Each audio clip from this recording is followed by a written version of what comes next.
pour le groupe Les Démocrates, Géraldine Bagné. Madame la Présidente, Monsieur le rapporteur, mes chers collègues, la mixité sociale, gage primordial pour une plus forte cohésion sociale, un respect renforcé, dépasse très largement le seul cadre de l'école.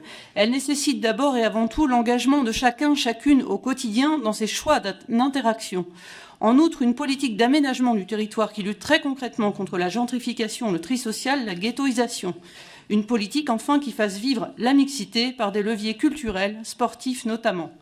Votre proposition de loi s'empare du sujet scolaire, visant à garantir la mixité sociale par une diminution de 10 à 50% des contributions allouées par les collectivités aux établissements privés sous contrat en regard d'un indicateur de mixité sociale. Le hic, c'est que le dispositif ainsi défini n'est pas du tout applicable à la réalité complexe de l'enseignement privé sous contrat en France.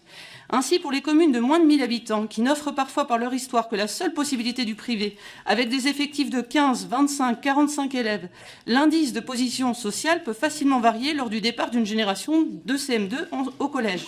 Faudra-t-il sanctionner l'école et les élèves, alors qu'aucun tri ne se fait à l'entrée à l'école et que la mixité sociale est là le simple résultat de la composition sociale de la collectivité? Dans un département comme le mien de l'Ouest, avec son fort ancrage catholique, 36% des écoliers sont dans le privé, 43% des collégiens.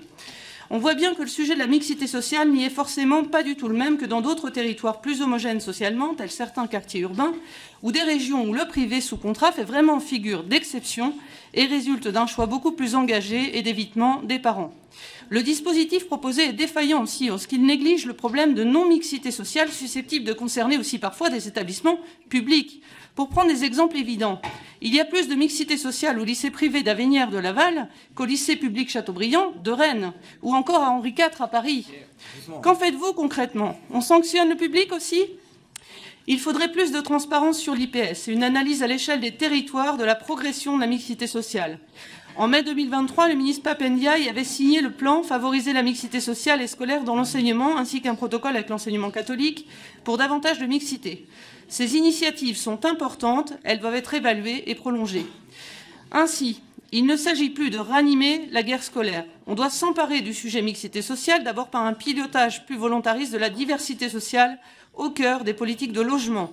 Ensuite, en remédiant au problème de l'homogénéité sociale des établissements scolaires identifiés, privés comme publics, par des solutions concrètes. Montée alternée dans des secteurs multicollèges, accueil d'élèves plusieurs fois exclus d'établissements publics au sein d'établissements privés, internat d'excellence au sein de quartiers homogènes et pauvres afin de sortir des élèves de l'assignation sociale et de la relégation, mixité des projets extrascolaires. Au vu ainsi de l'inadaptation du dispositif présenté en regard des réalités de terrain, nous ne voterons pas favorablement, le groupe démocrate. Toutefois, le sujet de la mixité sociale, qui nécessite une approche globale et multiministérielle, mais aussi une prise de conscience sociétale, est important. Nous resterons attentifs aux prochains travaux sur ce sujet. Merci. Pour le groupe